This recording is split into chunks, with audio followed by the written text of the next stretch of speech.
So, Daly, the doctor walks into a bar. Okay. Bartender says, "Hey, what can I get for you?" He says, "Nothing, thanks. I already have a screwdriver." Planet of the pudding brains.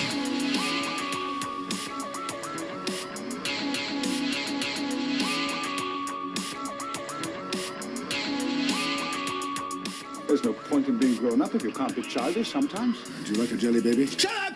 Hello and welcome, Whovians, to a brand new episode of Musings of a Pudding Brain. I'm Adam. And I'm Matt. And this week we are going over the last 3 episodes of Series 9. Yes, and I'm cross with you, sir. Okay. I have cross eyebrows and cross arms right now because you did not even give me a warning. I realize we have this no spoilers thing going on, dude. Yeah, but I'm doing you a good didn't job even with give it. me a warning. You're in for a couple of dark, really dark episodes. I couldn't do it. And I couldn't do it. I mean, wow. Yeah, starting with Heaven Sent. Now we're right on the heels of Clara's death. Yeah. And obviously the doctor is really not happy about this, to the point where one of the opening lines is, Clara said, "I shouldn't take revenge, but you should know I don't always listen." Yeah. Again, how far is he going to go? How far is he willing to go? This is a very, very angry doctor. Yeah, but he finds himself in this teleporter pad, and just outside there's a pile of sand that he picks up, or dust. He doesn't know what it is. It looks like he's in an old castle. Yeah. And he goes outside and there's bloody footprints, drag marks down the hallway, and he doesn't know what's going on or who's after him. He just pretty much just keeps talking a bunch of smack and telling them, I'm gonna find you, and yeah, you're gonna have some questions to answer for me real quick. Yes. But at one point he finds a view monitor basically, and he realizes it's something watching him. Right. And he looks out the window, and there's a shrouded figure. Ooh, spooky. Look, dude, it was a little spooky. It was a little spooky, especially after his monologue at the beginning of the episode saying, as soon as you're born, something else is born and follows you your entire life. And at some point, if you stop too long, it'll catch you. And it's alrighty, so we've already set up something's trying to eat the doctor. Yes. Yeah, because it's a day that ends in Y. It's because it's Doctor Who, accept it. Right. Yeah, pretty much exactly. And the first thing he has to do is figure out how he's going to win. Right. And he starts to realize that there's no, the shrouded figure comes behind him, and he realizes there's no way for him to get out because he gets the door open after being nice to it, which I thought was funny. Yep. Just be nice to the door. It will open for you. And of course, the room behind it is walled off. And the shrouded figure is just terrifying to him, and it stops whenever it admits that he's afraid of dying. Just freezes, and he can't, and he's just like, "Why did you stop? What did I say?" Because he was just, babbling on about, saying anything. He figures he's about to die, and he's just trying to talk his way out of it, because that's his superpower. And it freezes, and he gets away from it, and he finds himself in, an old bedroom. Yeah. With a picture of Clara, portrait of Clara, hanging on the wall, and of course he starts talking to her, basically trying to figure things out. He's talking to himself, really, right, but he's using her as a focal point and trying to figure out, okay, what the hell is going on? Where am I anyway? What is this thing? Why did it stop? And of course he waits too long, and the shroud catches up with him. He has no way out, basically. Right. So he says, all right, so you'll never expect this move if you can see what's about to happen. He throws a chair out the window and jumps. Yeah. Okay. And then it snaps to him, in the TARDIS. And you're like, what? Wait, what just Yeah. happened there? God, come on, don't do this. And it basically comes this, he explains that this is the spot in his mind where he goes, where everything slows down, where you think the hardest. And it's just him thinking his way through it by explaining and showing off to Clara. Right. I do like the fact that it's kind of Sherlock's mind palace. Yes, yes, exactly like Sherlock's Mind Palace. It's, the memory warehouse. It's where you can go and do all your quick thinking right there and explaining to work your way through the "I'm gonna die" problem, which in this case is, can I jump out this window Can I survive this and fall now? survive this fall? And he explains like, yeah, no, I knew because of, I dropped the monocle, and that showed me how strong the gravity was, and Yeah, I know. I can hear the waves, so it's on water, and blah blah blah. And so he figures out he can do this dive into the water. Impact's kind of hard, knocked a Yeah. little loopy. He just dove 7 stories out of a friggin' castle. That'll happen. Anybody would be knocked a little loopy for that one. And continues his internal monologue with Clara while his brain is kind of resetting from the impact. And he figures out, okay, there's 3 questions. What is this place? And like, why do I have to ask this? Is Clara pushing him? What is this Right. place? Can't I just sleep? Nah, no. What did you say that made the monster stop? Do I have to know everything? Yes. And the third question is, how are you going to win? Like, underline. Yeah. It's like, pull your head out of your ass and figure it out. Which, again, it's clever how they're using her as just another part of his brain. And, it's the whole id and ego and superego at play thing going on here. But, he works his way out, and he finds that the entire lake, the water where he is just the bed of it. It's just nothing but piles of skulls. Right. Like, okay, that's creepy. It's how just a little creepy. How many prisoners have been here? Right. So again, is the shroud feeding off them? Is it, what is this place? The mystery continues.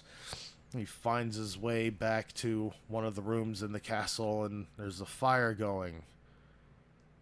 And his clothes are drying by the fire. Another set of them, an exact set of them. Yes. Down to the one red button on his jacket, and he's not sure what's going on, but changes his clothes and puts everything back the way they were to dry. Yeah. So, again, hints of this has happened before. Something's going on, and maybe he's stuck in a loop, but he still can't figure out all the pieces to it. There's a little bit of progression. Right. And no matter where he goes, the shroud continues to follow him very, very slowly. Yes. And in trying to figure that out, he gets another message from Clara, and it's like, why does it keep following me? Why does it do that? Wrong question. Okay, what's the right question? Not why, what? What is following you? Yeah, what is following you? And again, he's trying to piece all this together, and he figures out that the shroud is trying to scare him. The entire castle, everything in it is designed to terrify him. Right. To the core. So it's like, oh, the castle is trying to scare me to death. It must be Christmas. Which, again, is that his real reaction? Like, yeah, whatever, bring it on. Or is that I'm kind of pissing in my pants a little bit, bravado, bring it, what are you going to do to me? He ends up finding a courtyard in the castle that has a grave site and a shovel. And he found a shovel when he first teleported in that was covered in dirt, and now it's the same shovel. And okay, he's getting more messages from Clara. He starts digging. He gets down all the way down to He clinks on something, but before he can uncover it, he realizes that the shroud is nearby, and it ends up trying to attack him through the door, which he props closed. And it goes away. It's like, well, where are you going? And it follows it down a hallway, and it cuts off. And it's like, all right, well, whatever, back to the grave site. And it's not an actual grave, but he finds a stone that says, I am in 12, the number 12. And then the shroud attacks him again, and that he busts out of the grave and attacks him. And that was a little creepy. And when I say creepy, I am horrible at jump scares. And it was a good jump scare. It really was. Actually made me jump. I was watching it with headphones on. So you really jumped. Yep. Wow. Yeah. Luckily, I am not sitting on top of my TV when I'm watching these things. So. God. Okay. But, all right. I've got a heart condition, man. Yeah. At that moment, the shroud's about to get him. He goes back into his mind. Repeats question 2. What did you say? And he figures out he has to tell no lies. So I have to tell the truth I've never told before. The problem is that there are some truths that I can never tell, not for anything. So the doctor's still protecting secrets. He still believes that he can't give them up because it will be devastating to the great number of, well, basically the universe. Yes. And he ends up saying, I didn't leave Gallifrey because I was bored. I left because I was scared. So that's kind of a big reveal. As far as Whovian lore goes. And, no, he took off specifically because he was terrified of what he believed to be true, the secret that he has to keep. So then it's like, oh my God, what does he know? Like, stop it. Tell us. Don't break, but... He is also scared of what the Time Lords were becoming as well. Right, because they were becoming very warlike. Yes. Very warlike. They were becoming the monster to be able to defeat the Daleks. It's just like, no, don't become that. Yeah, we're way better than that. Yeah, you can't defeat the monster by becoming the monster, basically.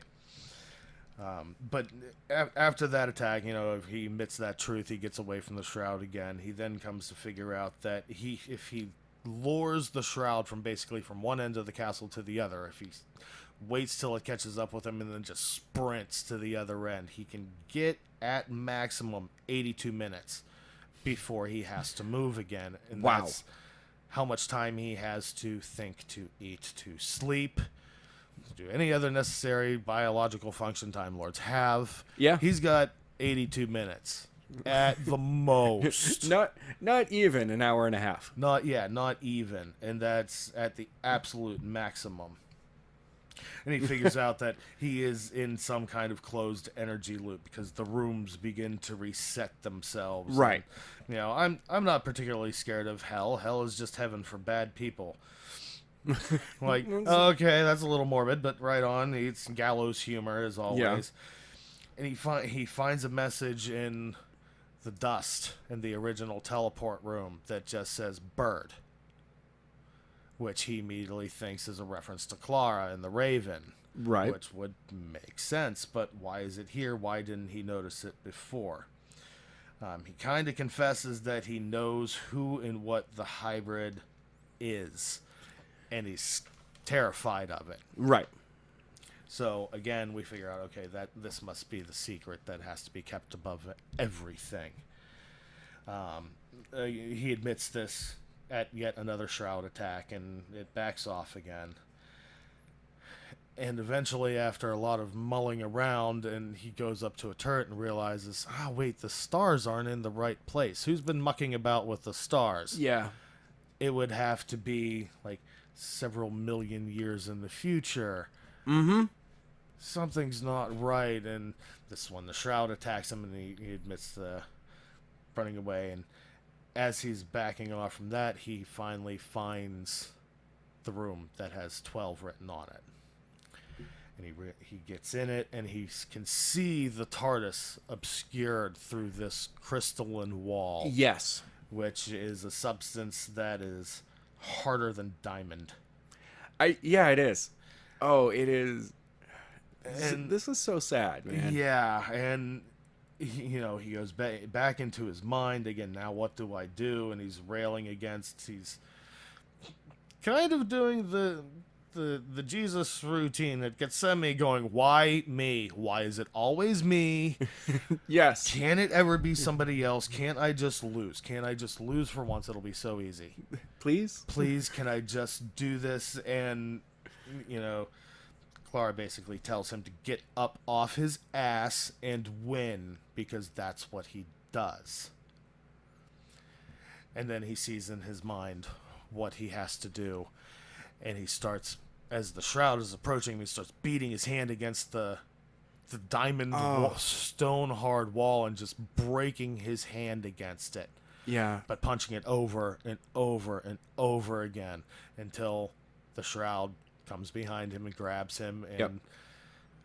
it thinks it has killed him basically. But Time Lords Take a little longer to take a die. lot of time to die. That's why they like to be around other Time Lords when they die, because they don't bury them prematurely. Right. And he ends up dragging himself Yeah. back through the castle, and it takes, like, I think he said 7 days. Something like that. Something like that. Some obscenely long time to drag himself back to the teleport to basically reset himself, because if he hasn't been in a room long enough, they all reset back to their default. So he basically plugs himself in, and with his, writes bird, Yeah.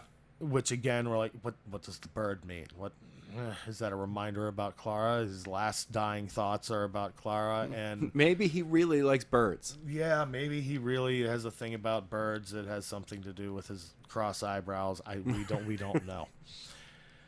And reboots himself. The body he was in dies, but because the room resets, it goes back to when he first teleported into the room. There's a pile of dust. There's a pile of dust because the body has disintegrated and turned to dust. Yep. And he has to do it all over again because he has no idea. He goes right back to the, Clara told me not to take revenge, but I don't always listen. And it's an infinite loop. Mm-hmm. You come to find out he does this over and over and over again for 2 billion years. It is heartbreaking. Chiseling away at this diamond wall by breaking his hand against it after figuring all this out and suffering all this loneliness and inner turmoil, and then all the skulls at the bottom of the friggin' lake Yep. are all his. Yeah. The entire time is a little over 1 week. And it's 2 billion years. yeah. It's just heartbreaking, and then you realize just the indomitable will that the Doctor has, because at that last moment, standing in front of that wall every single time is when he knows exactly what has happened over and over and over again, and the pain he's about to endure and have to drag himself back through the castle until he finally breaks it. Yeah. After 2 billion years, finally breaks out, and he pops out of the little disc that is the Time Lord's will. Yeah, his was a trap. His was an infinity trap designed to interrogate him about the hybrid, to get that knowledge, and he never broke after 2 billion years in there. I mean, seriously, that is some sadistic bull right there. I mean, the Time Lord's just sitting back and going, he'll break sooner or later. We can wait. All right, can we just put it to fast forward? Yeah, you almost expect one of them to jump into another TARDIS and be like, yeah, that sucks to be you. Has he broken yet? And just, like, checking back Pop in. back in and be like, anything yet? No? Okay, And well, the poor technician who actually has a heart just shaking his head and his hands going, no, sir. not yet. It's seriously. And then after 2 billion years, oh shit, he's out. He actually broke out. I do like the fact that room 12 is the only room that doesn't reset ever. Right. Like, also the lake technically doesn't reset either. Yeah, the undercarriage of the lake hence all of the skulls. Yeah. But there are some inconsistencies in the loop, and yeah, once again, I'm the Doctor. Accept it. Yes, of course. Yeah, just go with it. But we also come to figure out after breaking the stone, the story was the ancient story about a bird who would fly to a mountain to sharpen its beak every year, and eventually wore the mountain down to nothing. Yes. Obviously, this is a mythological bird with a really hard beak. Yeah. But, for those of us who may not have known about that story until we did a little back research going, what was he on about? And, that was the bit. It's connected to a mythological story. But, yeah, he breaks out and he's on Gallifrey. Yeah.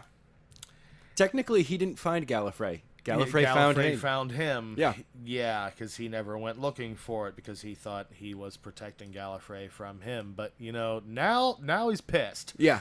Now he's pissed. They went way too far. He was a little angry before, and he stayed away from them just to be on the safe side, and they decided to show up at his door. Right. Bad move. And he declares that the hybrid is not half Dalek. They would never allow it. Which is true. True. It's Daleks would immediately be like, that's a lesser being. Yeah. Exterminate. Yep. And he declares that he is actually the hybrid. No, he's not. No. But that's what he declares, Yeah. And that's how the episode ends. So we have to go straight into Hell Bent. No, he declares that the hybrid is me. Didn't catch that when I watched it. Exactly. Very clever. Okay. Not I'm the hybrid or the hybrid is I. But the hybrid is me. Lady Me. Oh, Exactly. I did not catch that at all. I'm a dunderhead right there. That was just a gobsmack right there. This entire time, he's thought she's the hybrid. Ever since she became half alien, half human. Right. Well, he was like, I really think that you're the hybrid. True, but at the end, all right, I guess I was reading it as, just telling the Time Lords, I'm the hybrid, meaning I'm here to mess you up. Whether it was true or not, it was just, I'm telling you what you want to hear. Oh, probably. And that's probably how a lot of them heard it. Terrify you. That's how I read it, and because at the time I was not thinking of Lady Me. I was totally in this dude just spent 2 billion years in a friggin' prison while these pricks just watched. Oh, yeah. I mean, like, the Marquis de Sade is just clapping. Just like, well done. Good job. Well done. Good job. And then, right on to Hell Bent. Right on to Hell Bent, where it opens up with the Doctor basically walking into a diner out of the desert. Interesting fact about that diner, it's the exact same diner from Impossible Astronaut. Nice. So the Doctor's already been to that diner before. Which is probably why they used it. Yep. And behind the counter is Clara. Yeah. As the waitress. What? Yeah. Yeah. Really it's a neither what one mopa. neither one of them seem to know each other. Yeah. And then the opening credits. So the Doctor is it flips back to the Doctor being on Gallifrey. Yes. And the government is very on edge because, it's the Doctor. The wrathful Doctor has been set loose, and he is really the genie out of the bottle, literally. And they obviously want to know where he is, and he's gone home. He's gone back to the little farm. Yeah, he's at the farm. Little craft, and he's in the barn. He's sleeping in his old bed. Yeah, the motherly figure there sees him and at first doesn't recognize him, and then realizes who he is, and the first words out of her mouth is, "They'll kill you." Yep. And he just kind of shouldn't, whatever. The military sends out all kinds of probes, and the Doctor is asked to come back to the capital. You know, like gun shit pointing at him. Please come back to the Capitol. Please come back. Don't do anything stupid. Don't make us do anything rash. And he just turns right back around, sits down, and starts eating his soup. Yep. Nope. I'm ignoring you. Not doing anything. And of course, everybody's panicked. They're just going like, "Don't let him talk. Words are his weapons." He just don't. So he ignores the scout ship. They go back. Then the military forms an official envoy.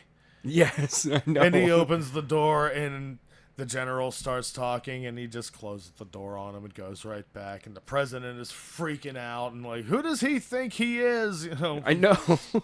what is he waiting for? Why is he ignoring everybody? Because they send high council officials. He does the same routines. No. Literally draws a line in the sand. Yeah, literally just like, come on over. Come on over. You're limping back. Come on over. Yeah. If you want to come over, none of this scares me. So, right. know that. So he's basically just waiting for the president to arrive, to show up, to face him face to face. Yeah. At which point, he immediately refuses to shake his hand, drops the prison disc, and tells him to get off my planet. Yes. This is not received well by the president. He basically flips out and orders his men to take aim at the doctor. At which point it flips back to Clara in the diner. And it's now apparent that the doctor is telling the story of what happened while he was on Gallifrey to Clara. So again, is this just a new version of the memory warehouse? The mind castle? Is he talking to her to work something out? Is that what's going on in his head now? Why doesn't he know who she is? Yeah. Like that also, why doesn't she know who he is as well? Right. I'm just like, so if it's in his head, something has happened to backfire his brains. Right. So, maybe 2 billion years wrong. messed him up. Yeah. Or is this like the last moments of his regeneration? Is it, weird things have happened. So there's a lot of questions flying around. And it flips back to the president. The troops have aimed, and some of them very hesitant about it, and the president's flipping out. Why don't they aim? And the sergeant there says, the first thing you notice about the Doctor of War is that he's unarmed. Yes. Yes. Which can be taken a lot of different ways. Like he's dangerous enough without a weapon, or this dude's balls are so huge he doesn't need a weapon. He's not scared, and that's freaking us out, man. It's the second one. I'll be really honest. So after a lot of flipping out, finally the soldiers who have taken aim all finally opened fire. Yep. And not a single one of them hit him. Not even close. Not even close. At which point, they all pretty much just drop their guns and cross the line to the doctor's side. While the president continues to threaten the doctor, and nobody's listening. Nope. Everybody else falls in line, including the general, who shows up with all kinds of reinforcements. And the president's like, yes, sir, all my military have shown up to reinforce me. And he's like, no, they're not here they're not here for you. No. I called reinforcements. Get off my planet. At which point, even the general, like the president, tries to shoot the doctor, and he just misses and is disarmed by the general, who snatches the gun out of his hand and says, all due respect, sir, get off his planet. Like, that's how the doctor pulls a coup, apparently. Yeah. Everybody else is like, listen, yeah, you're kind of freaky, and you've got the whole, dictator thing going on very well, but he legitimately scares the shit out of us. And he's a nice guy. Not going at, no, the eyebrows are crossed enough. I'm not dealing with it. The doctor immediately requests the use of an extraction chamber, which is ominous in a lot of probing kind of ways. Yeah. But apparently it's to talk to Clara, where she is placed in a locked time loop a moment before the Raven takes her. Yes. So she's in between heartbeats. Yeah, so she's technically not alive. Not at all. Clara's a zombie. I do like how she figures it out. Like, there's just a lot of talking going on, and she's just like, wait, my ears are all weird. And he's like, oh, I have to explain to you why you can't actually hear something that you've heard your entire life and don't realize that you hear it. Yeah. That's your heartbeat. That's your heartbeat. Oh. It's like, oh, so Clara's actually still dead. Okay. All right. She was not actually saved. She's not actually dead. She's not actually alive. She's just kind of suspended. Yes. At which point the doctor says he's not going to put her back into the loop. He can figure out a way to keep her, reset her heart, and goes to the point where everybody has an oh shit, he actually went there moment, because he grabs a gun from the general and shoots him. Yeah. Just drops boom. him. I do like And the fact that he pauses right before. stunned. I do like how he pauses right before that. He's like, "What regeneration are you on?" Yeah, He's like, 7. Okay, boom, boom. But still, it's like you just killed him. The doctor used a gun. Yeah, That was, for me, that was the first thing that I was just like, "Oh crap!" The doctor used a gun. Oh, the doctor killed another Time Lord. But yeah, they get out into the hallway, and Clara's doing the same thing we are, flipping out like, "I can't believe you just killed him. You literally just killed him." And he's like, "What? Are you kidding me? We're on Gallifrey. Death is Time Lord for man flu." No. Like, all right. Cuts right. back. Cuts back. And General the general stands is up. back as a black woman. Yep. I'm like, okay, fair enough. I do like the fact that the general immediately was like, "Oh, back in this type of body again." Okay. You're Yeah, like been here before. I prefer this. You were female at one point, Fair or had enough. an outward appearance of female. Right. And at this point, Clara and Doctor proceed to go to quote unquote the cloister. Yes. Which is like hell for Time Lords, which is again It is a ominous. creepy place. Yeah, it's basically where the Matrix is housed, where whenever Time Lords really die, like actually die, Yes. they are downloaded into this gigantic database. Which they can be resurrected from. Right. So it's kind of cool, but kind of creepy. Time Lord Mausoleum. At Yeah. least it's not as bad as the Dalek Cemetery. I mean, Yes. it's much neater, but A little bit more organized. a little bit more organized, but because it is one of these, it's like the Uber security system. Everybody who's ever disliked the Time Lords ever has tried to break into this place, and it's learned to defend itself to the point where it's got a Dalek trapped in there that's asking to be killed. Like, just exterminate me. I've been here for so long. God. Just kill me. It's been playing games with me, man. And the same thing, it's got a Cyberman in wrapped up in a bunch of weeping angels frozen. Yeah. They're like, okay, they're not even looking at anything, and they're wrapped up. Yeah. Crap, this is not a place to be messed with. This is like a high-level dungeon, and we are like really not prepared for it. Yeah. I do like the fact that they represent the Guardian or whatever it is as a wraith. Yeah, the quote-unquote Minotaur in the maze, basically. Yes. And it's like, oh yeah, no, it'll leave you alone while we're in here. It's when we try and leave that it's gonna have a problem with us. Like, oh. Why'd you bring me into this? Yeah. You could have told me about this before we came down here. What I would've would have been the waited point? outside. Yeah. And we have a flip back to the diner where the doctor says he had to wipe part of her memory, the part about him. Which, okay, that explains why maybe Clara doesn't know who he is, but why doesn't he know who she is? Right. So we've got that intermixed in there as they're trying to break into this matrix, and Doctor's talking to Clara, and she's trying to get him to tell her like what's happened since she's been quote unquote dead. What he so what have you been up to? How long has it really been? And he just refuses to tell her. It's been 4.5 billion years. Yeah. You've been on my mind a little bit. 4.5 billion years. Which of course, the Killjoys, the general and the high priestess show up and tell her.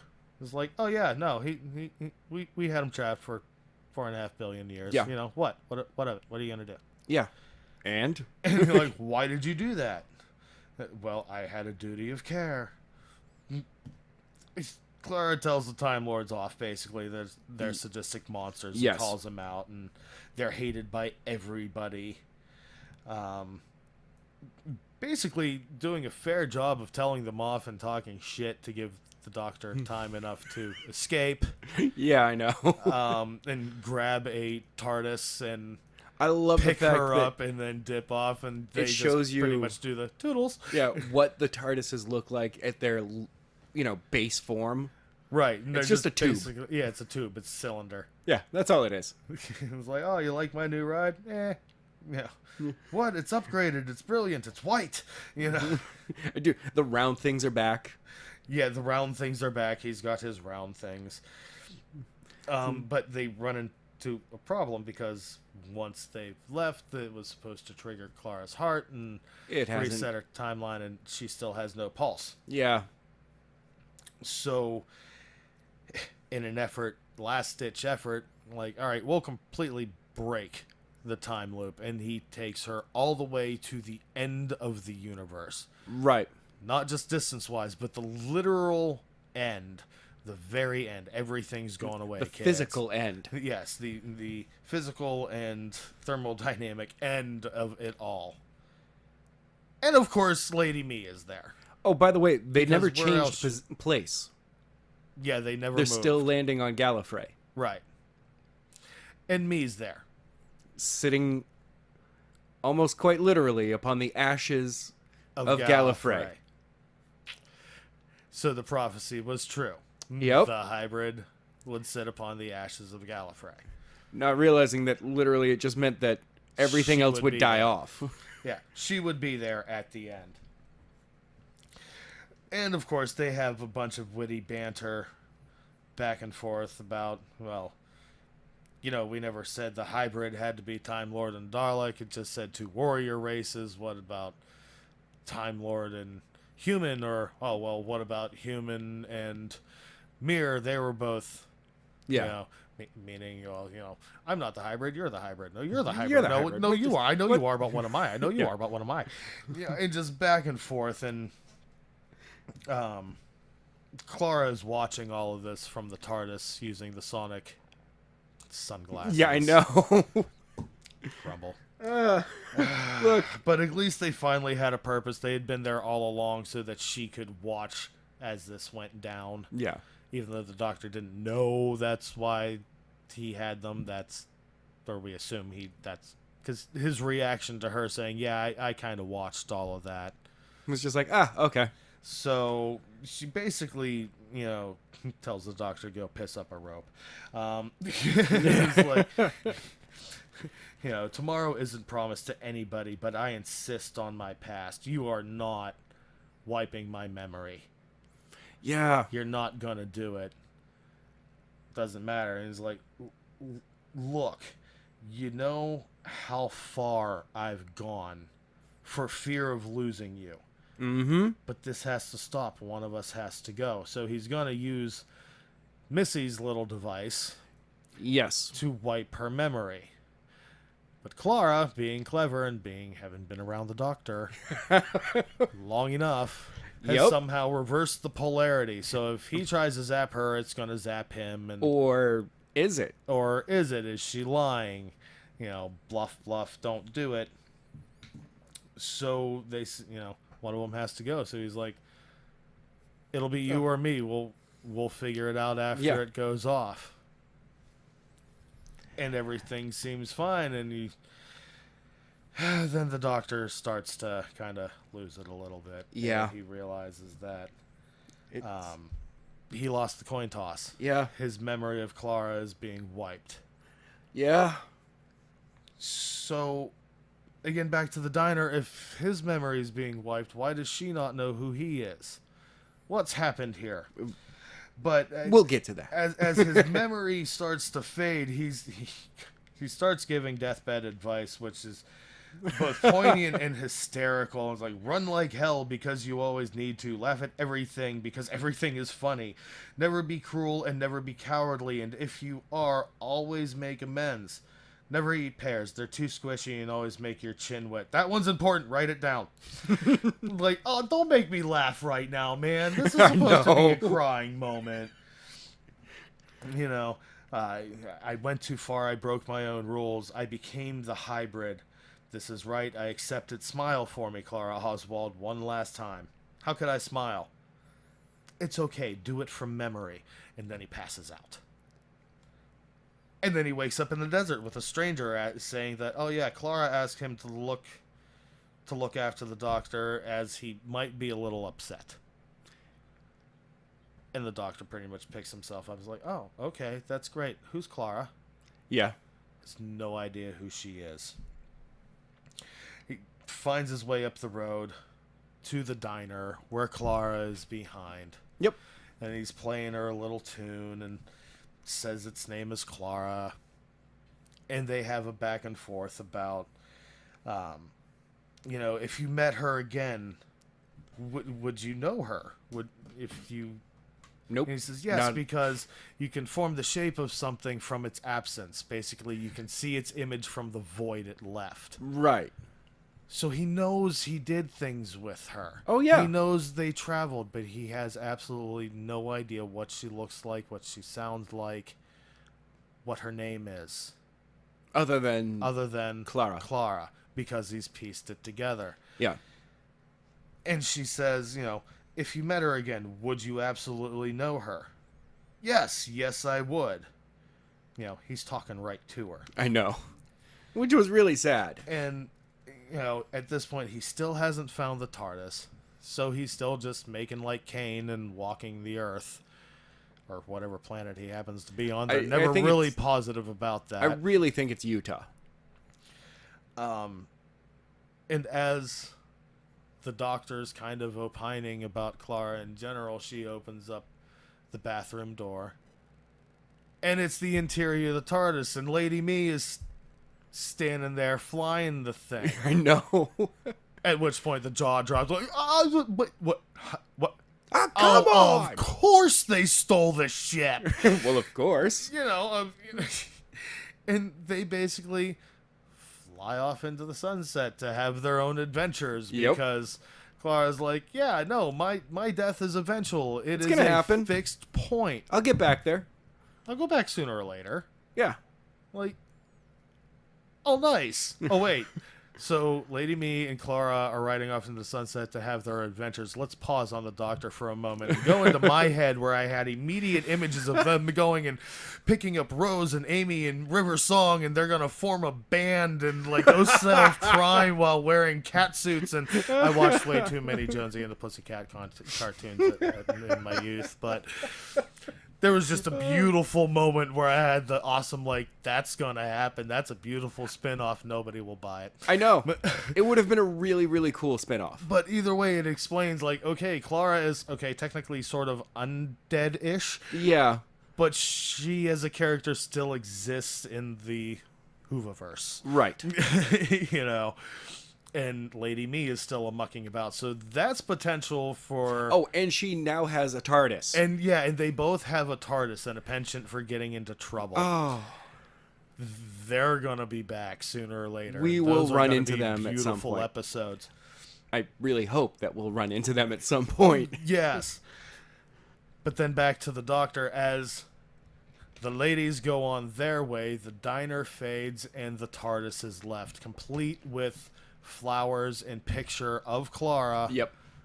On the outside of it, he still doesn't recognize it, but knows that's the TARDIS, and nope, that's my TARDIS. Okay. Basically goes home, and as he disappears, all of the flowers, all of the paintings, all of the images of Clara disappear with it. Yeah. So he officially has no memory of her whatsoever. I know. It's a very, very bittersweet, heartbreaking, kind of moment where we were elated that, Clara and the Shielder are now a tag team. Oh, yeah. And they're off and about. Then heartbroken that, once again, like, seriously, this dude just went through 4.5 billion years to save her.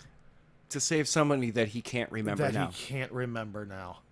I mean, that's brutal. Yeah. That is absolute. That's like Greek mythology brutal. At the same time, though, we get the new Sonic screwdriver. Yes, we do get the new Sonic screwdriver finally. Yes. Which was very badass, and it was, very flick to him like he was catching his sidearm. I know. The TARDIS's way of going like, hey man, that sucked. Welcome back, bro. Here you go. New toy. Here's a cold one for you, bro. Yeah. And then, after all of that darkness, Yes. all of that, oh my word, can we have a little bit of light, just a little bit more than just the glimmer of Clara being kicking about? We are right into episode 13, the Christmas episode, The Husbands of River Song, and immediately, just by the title, this is going to be fun. Oh, it's going to be a romp. Fun because River Song is just an amazing character. She is such a great foil for the Doctor because she is so amoral, but in a lovable way. She is the light half of Missy. Yes. She is completely that other side where it's like, you just do all these disreputable things Just to get my attention. but you're adorable, and I know. I do kind of love you. And Alex Kingston, who portrays River Song, is just an awesome actress. She's I know. absolutely beautiful. I love her anytime she shows up. It's just like, and I will watch this just because. And it's simply because the first thing I saw her in, she was being River Song. Oh, so it's really? like the character is now kind of set. For me, I first actually kind of fell in love with Alex as an actress through ER. Oh, see, I did not watch. That was stuff my sisters watched when I was growing up. I did not watch the ER, and even these days, I'm more of a Grey's Anatomy guy. Sorry. Oh, Sorry, dude. Team that- Meredith over here. oh, that hurts. Can we both agree though that MASH is the better Doctor show? Absolutely. Okay. Absolutely. But along with Alex Kingston, there's also a couple other notable cameos for anybody who appreciates British comedy. Greg Davies, of course, shows up as King Hydroflax. And I picked it up real quick. Any Tim Burton fans will have noticed Matt Lucas as Nardole. Because he in the new Alice in Wonderland remake, well, the new-ish Alice in Wonderland remake, he was Tweedledee and Tweedledum. Yes. Which, of course, I immediately snickered and went, "Oh, all right." He's also a British comedian. Yes, of course. So for any of our UK fans, you know exactly who he is. For the US fans, okay, here's some Check them information. out. Check them out. Yes. They are extremely funny.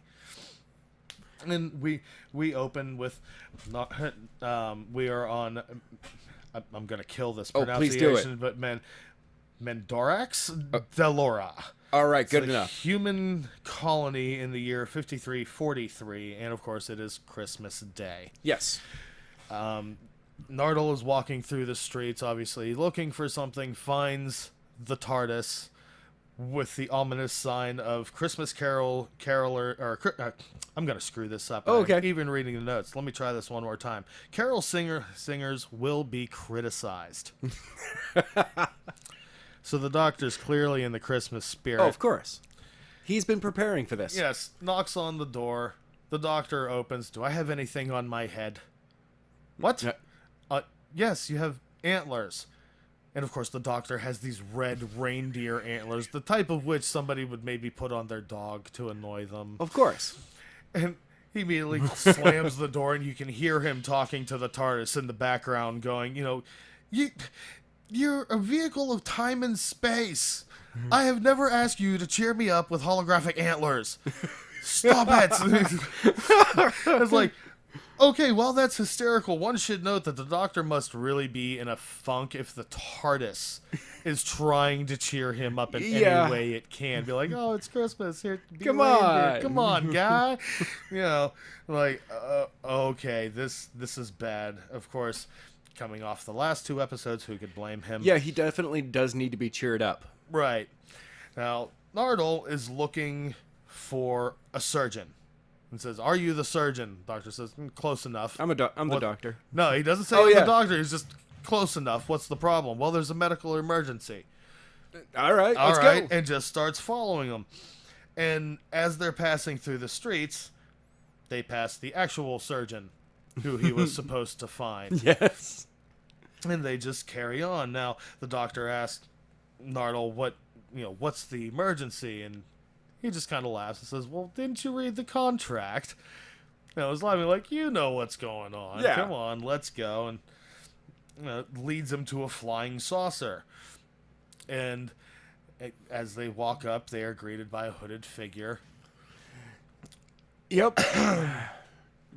who has some banter back and forth with the doctor until she kicks her hood back after the doctor says, "Do I know you?" I'm like, I highly doubt it. Kicks Yeah. her hood back. Like, River! Immediately knows her and is all excited, and Yeah. she has no idea who he is. And Yeah. is immediately offended, and like, Nardole's oh. like, excuse you, Professor Song, if you would. And it's like very proper, and like, who do you think you're talking to, fool? Yeah. And yeah, River, of course, is like, how do you know my name? Don't ever use my name. If either of you ever use my name again, I will take your organs out in alphabetical order. And the doctor's still having fun. He's like, which alphabet? No. At which point she's just blinking at him like, Who is this the guy? gall on this guy. And how does he know who I am? And as she's walking him into the ship, she's like, well, what is the medical emergency? My husband is dying. And he kind of stops. Like, what do you mean? No, I'm not. What? No, I'm fine. And she leads him in, and there's this giant hulking battlesuit armor with a human head sticking out of it. Yeah. This is my husband. She is now married to King Hydroflax. What exactly Yeah. he's the king of, nobody ever says, but No. it's pretty much given that since he has an audience of over 4 billion people watching his recovery, that Yeah. he's kind of a big how-to-do. Yeah. Just a little bit. And Rivers still clearly has no idea who the doctor is, Yeah. as why he's quite shocked and offended and keeps making asides to Nardole about, I don't like him. Do you like him? Nobody should like him. And he's repeatedly told to keep his arms at his side, and he keeps crossing his arms. Like, why do you keep doing that? Because I'm cross. I have cross arms. Like, oh man, now we've got cross eyebrows and cross arms. This is getting worse and worse. Somebody's gonna get it here sooner or later. But he's keeping it together relatively well, as River is clearly playing to the crowd. Oh, And monologuing. monologuing about how the king will rise, and she has brought the best surgeon in the entire universe, and that's clearly the doctor, and He's he like, oh, clues into oh. what's now going on, and That's decides to Nardole. So just honestly, you actually still think I'm a surgeon, don't you? And Nardole has a very adverse reaction. Eyes go wide, and he kind of clenches up. You can tell he clenched his butt cheeks a little bit, and the doctor did too, because he said, no, keep it together. Don't make puddles. He may need a mop. Let's do this. Okay. And he kind of spouts off to the king about, oh, I'm not going to bow. It's played out. It simply cannot take the weight of bowing to somebody who has taken the weight of all the working people and oppressed them, and does this very, spunky rant about, no, kiss my butt. Yeah. You're a horrible person, and I won't do it. At which point, River calms the king down from killing him on the spot. And Yeah. I will speak to the surgeon, and we will get with this in just a moment. And pretty much gives the doctor, you here now. Here. Yeah.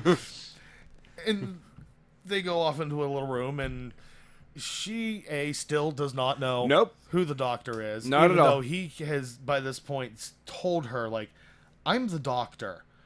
And she says, you'd better be. You have a surgery to complete. So this Yeah. is what you're doing, and shows a hologram It just of the kind king's of head. keeps and going. just keeps going on. Like, yes, you're going to take this diamond out of his head. How did it get there? Doesn't matter. Again, they never explain how this guy got shot in the head with a diamond. Nope. And it just got lodged in his brain. Yeah. But, yeah, no, the plan is you're going to take the head, we're going to scoop it out like an ice cream cup, and take the diamond and bugger off. That's kind of the plan. And Arthur's like, were you always like this when we were married? And we were never married. What are you talking about? Again, has pretty much just flat told her, yeah. I'm the doctor. I'm your husband. Yeah. And she just keeps going on about it, and like, this was in the contract, this is why you signed up, at which point, of course, the hologram drops, and the king is taking a little bit of umbrage to the fact that they're coming to take his head. Yeah. That was never the plan. Yes, you just said you were coming to take my head. Well, if you wanted it, you could have just asked, at which point he pops his own head off his robotic body and sets it on the table. That was a little weird. Yeah, and of course, the doctor's like, you married a cyborg, and he didn't even know it. I married the diamond. I told you. Just such a River response. I I know. wasn't married to him. She even chastises the doctor at one point. What are you doing? Are you thinking? Ew, stop it. You're a man. It looks weird. Like, yep, that's River. That's River, especially talking to somebody who she doesn't know is the doctor. Which just makes it even funnier because he's seeing this side of her. It's like, you're still kind of adorable, but you really have no morals whatsoever. Like, I love the fact that he starts to realize at this point that he's the companion. Yes. He's like, I'm the companion. Oh, we're gonna have fun. right. But he really starts to have fun after, of course, there's a bit of a scuffle, and the king's head is basically taken by the doctor because the body has grabbed a hold of River and is threatening to crush her life, and is in the process of doing so. But Right.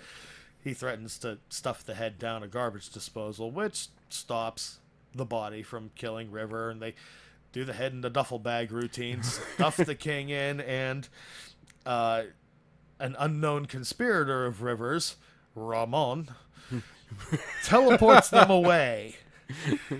To which point they land in a snowbank. The doctor is laughing hysterically. The king is threatening hell and damnation and destruction of everything they know from inside the duffel bag. River is very serious. Like, okay, she's complaining to Ramon because he got the height wrong and dumped them into a snowbank instead of standing on the ground. And she's ticked that the doctor is laughing because this is a serious point in the heist.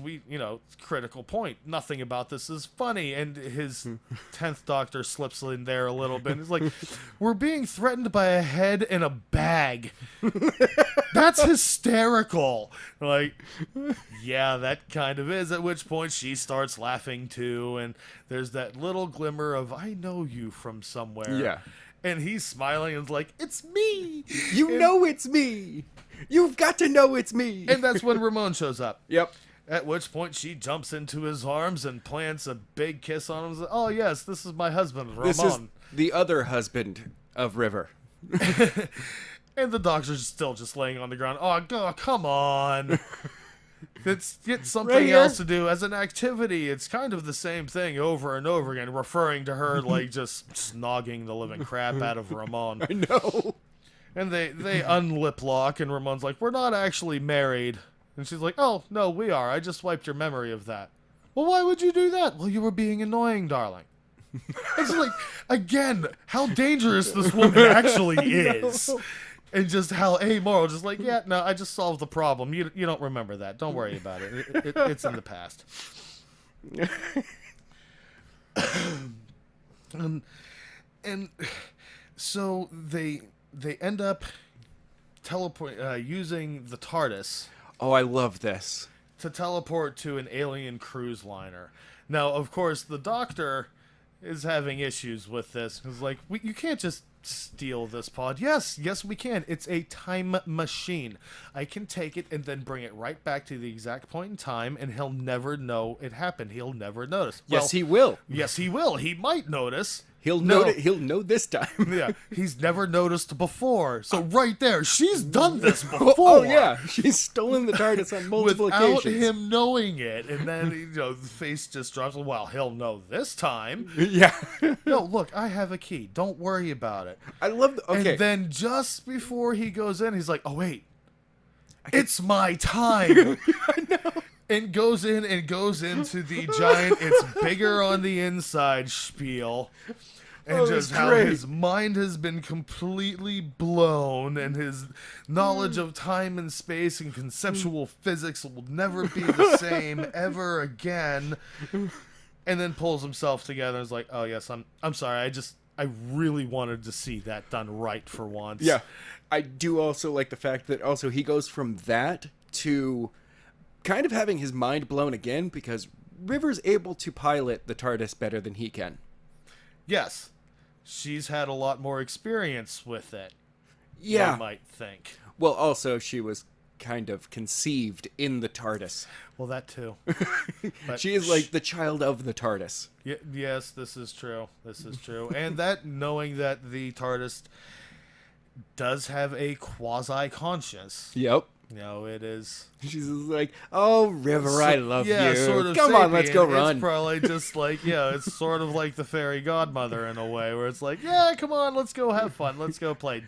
We don't have to tell him. It's okay." It's the auntie that's 5 years older than you. Yeah, something along those lines. You're like, auntie, we're going to go get crazy, aren't we? Yes, we are, honey. Let's go. And in the meantime, they have also figured out that, or the Doctor has now figured out that River knows all of the faces of the Doctor except his. Yes. She's never met this particular face. And when he asks her, "Well, what if he has a face you haven't met yet?" she smiles, pats him on the cheek, and says, "Oh, well, he does have his limitations." Yeah. At which point he's like, you can just read it across his face like, "Bitch!" Really? I tolerated a lot so far, but you're really starting to push it. You calm down over You're there. lucky I like you. Yeah. And especially after figuring out that his code name is Damsel in Distress. No. Which is just another just cheeky little like goose. Like, no, he's not on the planet. We haven't seen him, but this is a direct line of his timelines, where he's been spotted, where he should be. So like she's been tracking the Doctor and has planned stuff like this obviously before, where she knows he's gonna show up. He's going to be on the planet so she can get to the TARDIS, borrow the TARDIS to do something, and put it back. Without him knowing it. Yeah. Yeah. So again, the question is exactly how long has she been at this? Because she seems to be really good at it. I know. Oh. And again, he keeps dropping hints about who he actually is, and like she just doesn't pick up on it. They end up going to this alien cruise ship, which is cruising through 7 different galaxies, and they're just heading into Andromeda. Yeah, it's the Starship Harmony and Redemption. Oh, shoot. I actually skipped ahead, because before all this happens, the body has kind of important parts here. The body of the king has uploaded, quote unquote, the head of Nargil. Yes. And attached it. Used him to upload the head of Ramon. Yeah. And has now tracked, like, as they're about to take off to go to the liner, basically attacks the TARDIS while they're having a little tete-a-tete with the king's head. Yes. Uses Ramon's head on the body to get them to open the door, crashes in because they couldn't take off because the king and the body were separated to the same entity in 2 different dimensions at the same time. The TARDIS was just like, nope. Can't do that. Once the body was in, Doctor slams the door, they teleport out. River tosses the head back into the bag, and then out the door they go while everything's in commotion. And get the maitre d' of the restaurant to lock the baggage chamber. Which is like, what's that going to do against this battle robot? Well, then, as River explains that the liner they're on is actually kind of like the upper class Mos Eisley of the Whovian world. Yeah. It is a hive of scum and villainy where literally, as she says, this is where genocide comes to relax. Yeah. It's, in order to get on, it's 1 billion credits, and you have to have confirmed killed like 7 billion friggin' like non-combatants in order to even get into Yeah. the place. So this is not a nice crowd to be around. And this is where they're going to meet the buyer for the diamond, Yes. which is still in the king's head. We're just gonna give Which- him. Yeah, At that point, they're just giving him the head. yeah, Like, here you because, go. Like you have to scoop it out. The diamond is in there. You can confirm it's in there. But, here, can you pay me right now? And the guy buying it tries to tell her who he's from. I don't care. Can you pay me? Yes. Peels his skull open, literally, Yeah. to which the doctor says, you probably shouldn't do that in a restaurant Ugh. because that was gross. Like, takes this orb out of the center of his quote-unquote skull. Yeah. And then just plasters his face back together. Yep. Which, again, kind of creepy. Really weird. Hands her the orb, and as they're about to do the trade, they say, you just have to take it out of its quote-unquote container. Like, is this the deception? No, this is a public place. There's no deceptions here. Yeah. And the buyer's like, this is not a public place, and everybody in the restaurant turns around, and they're exactly like him. Yep. So, it's a trap. Again, they're like, no, it's really in there. Do the scan. You can tell the diamond's in there. Yes. Which they do. Like, okay, so here's your payment. And the dude steps back to monologue like all villains do. We don't do this for us. We do this for the king who came to our planet in blood and glory long ago, and we do this for Hydra Flax. And River's very quickly zipping the bag back up like, oh, that's a problem. This is about to get awkward. It's gonna be really awkward. So there's a lot of banter and playing for time. The king's head is finally revealed. The doctor takes it out in a bid for, like, let's talk to the king and see what he has to say, because they're literally out of options. Yeah. The king is obviously still very irritated about being separated from his body and Yes. having a felonious wife. At which point, the body shows back up because the maitre d' has fallen trapped to the Ramon head suckering. Like, let me out of the hold. I'm the only one in here. Yeah. Interrogated, and the maitre d' now says, I know who River Song is. I can get you the best head in the world, in the entire universe. So here comes the body looking for the doctor's head. Nobody has realized that the doctor is still standing right there, even though he's said multiple times, I am the doctor, and nobody's listening to him at all. I know. The body decides that the king's head has suffered too much damage. It's unsavable. Yeah. Blasts it, just disintegrates it, but the Diamond diamond survives. survives. Convenient. Of course, River looks at somebody who's like, would you mind just fetching that for me real quick? And no. Nice try. And they decide to use River, because she's got her diary, Yes. to lure the doctor there. Again, the doctor's just kind of standing back going, I'm right here. I'm right here. Does Right here. nobody recognize me at all? Anywhere. And at which point, they're like, well, you are the woman that the doctor is in love with. No, the doctor has never loved me. Oh, that monologue. Oh, that's rough, because he scans her and is like, scan me if I'm lying. She's not lying. But you're the woman who loves the doctor. Yes, absolutely. Yeah. I have always loved the doctor. I will always love the doctor. But you don't expect a star to love you back. You don't expect a monolith to love you back. You simply love it because it is there. And this very long, heartfelt monologue about how she has accepted that he will never love her because he is simply incapable of it, but that does not diminish her love of him. Oh, And it is how such a pouring of emotion. And right down to it, until she looks over at the doctor and he's just smiling at her and just staring at her and like, this is why I do love you. And you do love me too. You really do. And she looks at him, and you can see the tumblers click and the light bulb appear over her head, and all he says is, "Hi, sweetie." Yeah. Oh my God. And he's just like, "You can't expect a star to love you back." I shut up. I swear I will kill you. know. And now Now she's she's just gone to complete embarrassment. I will destroy you now. If you If you do not share any of that with anyone. if you tell anybody, I will kill you. I swear.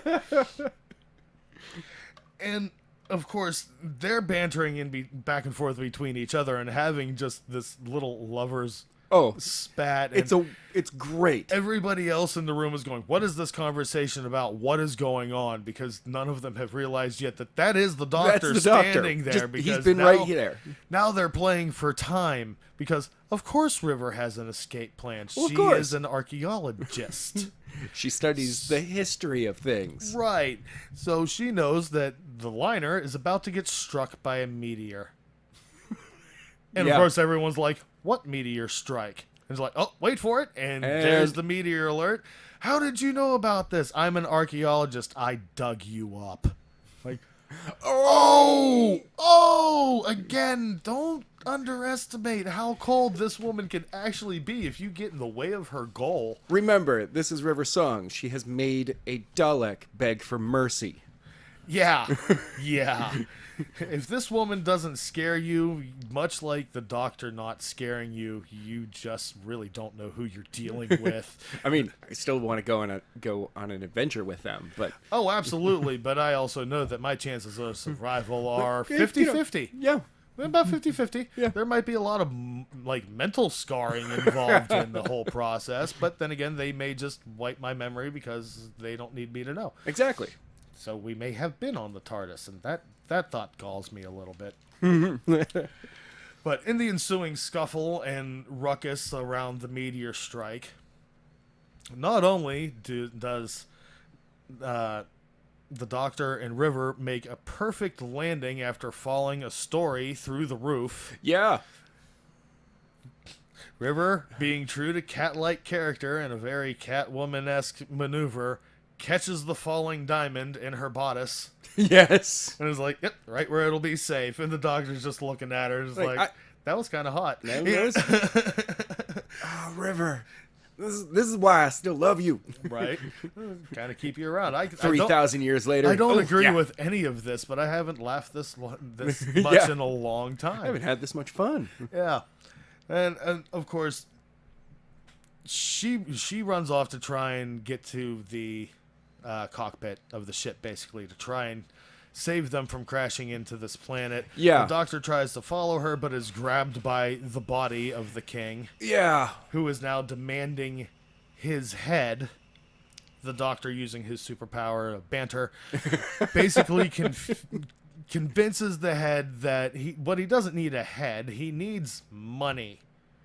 And here's the money from this orb. This has access to every banking institute in the world. You can just conquer it and have all of the money everywhere and do whatever you want. The robot, of course, is like, "Yeah, okay, that sounds like an idea. Show me." So he plugs it in and then realizes that in order to get to it, you have to go through all of the firewalls and the best security in the universe. Yep. Which basically fries all of the program I know. in the robot. And they're like, "I don't understand. That's pretty much how it is for everybody else, too." Doctor runs and gets to the cockpit, and where they figured out that the planet they're above is called Beryllium, which is a planet that the Doctor has been promising to take River Song to dinner around these singing columns forever, and he keeps canceling it. Something comes up, or he puts it off, or he's never actually taken her there. So they have a lot of romantic back and forth about, you have to go, I have to get you out of here because nothing on this ship is worth your life. And she responds, and neither is this on your life, and blah, blah. Because, of course, the Doctor tries to teleport her away to the TARDIS, and she flies the TARDIS right back to where they were. Yeah, I know. And It's it's like, like, "Oh, "No, come I'm on." not leaving." And they both jump into the TARDIS at the last moment before the ship crashes. because the TARDIS is indestructible, although Yes. it takes one heck of a hit when Oh, yeah. it impacts. It's, knocking her out. Yeah, River got knocked out. And after the Doctor checks on her, picks up the diamond, goes outside. Now, the time in which he opens the door and it's just fire and wreckage and everything. He's like, oh, no, wait a minute, goes back and, pushes the button and they jumps however long. It Just jumps ahead a bit. Just jumps ahead so that now the fire is out. And here comes a rescue worker looking for survivors. And he finds them and says, the ship came down. Did you see it? And he's like, oh, yeah, I saw it. We've been looking for survivors. I wouldn't bother. I doubt you'll find any. I don't really think you're going to. But, and it's right in front of these singing columns.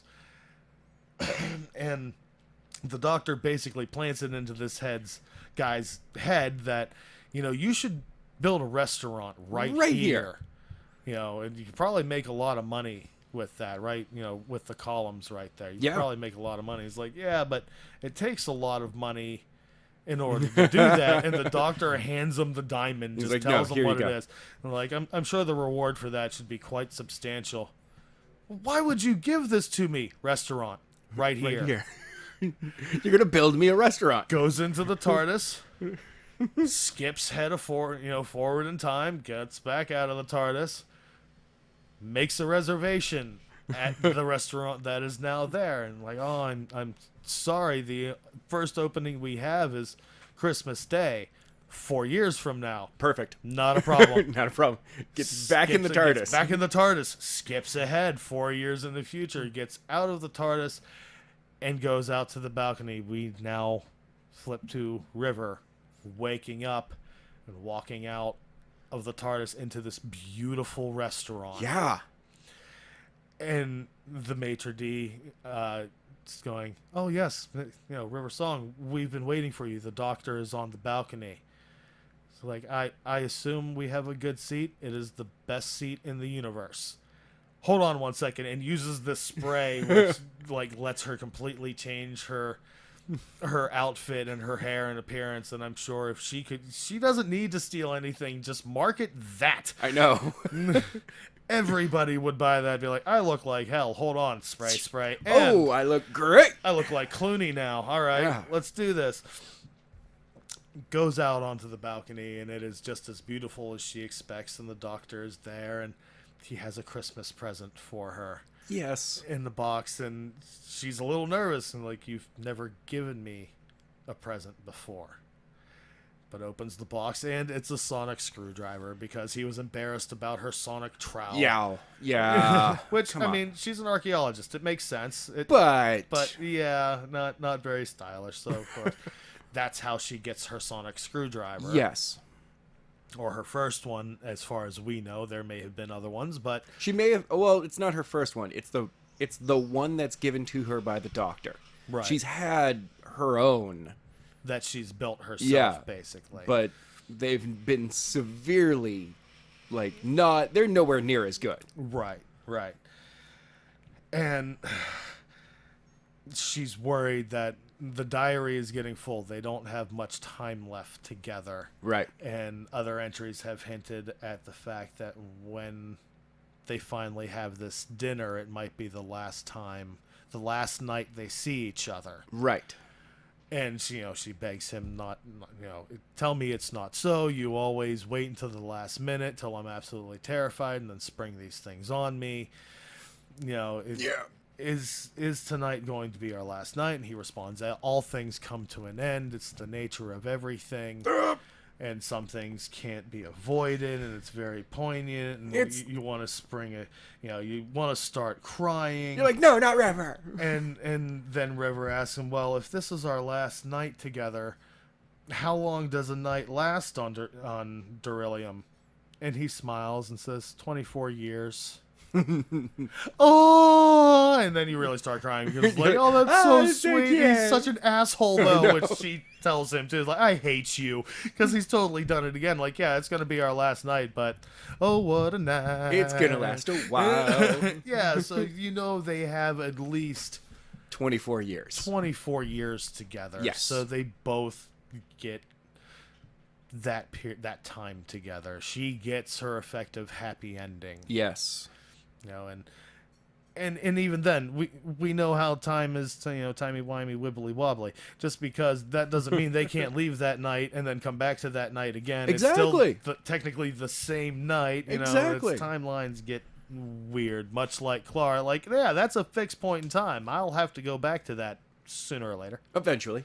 So I'll get there. I still have hope that this is not the last we have heard of River's song, because I love her as a character. I hope we see her again. Again, it's the girl band in the TARDIS I'm mucking about. Wouldn't that be like the ultimate kiss off to the Doctor? Like all of the ex-girlfriends getting together and showing up in your time machine. And he's like, oh, come on. Yeah, it's just like, ladies, oh, come on. All of you. All of you. Or even better, they all show up with the intentions of, like, breaking his balls, quote unquote, and they meet the new Doctor, and it's a woman, and she gets to mess with all of them. Okay. All over again. Come on, you can see it. Okay, that would be fun. A brilliant story. That would be brilliant. That would be something they can drop, like, after the season finale of this one, where it's like, oh my god, that was so dark, and then they give us this just wonderful love story, because that's what it is. It's a couple story. But it's like, okay, he's not broken. He's been through a lot, but he's still the Doctor. Yeah, he's still not, very much the Doctor. Yeah, he's not completely broken down. The light and the love and the hope is still in there. Right. But yeah, so that brings us to the end of season 9. Yes. We will start plowing through season 10 as we have until October 6th. Something like that. To meet the new Doctor, and we will be prepared for that. I'm wait. excited about it. I'm really excited about it, and I'm excited for season 10 as well. If it's anywhere as good as season 9, it's going to be another hellacious ride. Yeah, we're not going to take the same break that the BBC did and wait a year and then come back. No, we're not. No, we're going to get right back into it next week. Next week, we're going to look at the next Christmas episode. And then I don't know. We'll see how far we get. We've been. I don't know how. With 2 to 3 episodes a cast. We'll see how they go. Now this last season we had to do it that way because a lot of them were 2 and 3 part stories, which did not help us. But as long as we don't get a whole lot of those, we may get several in.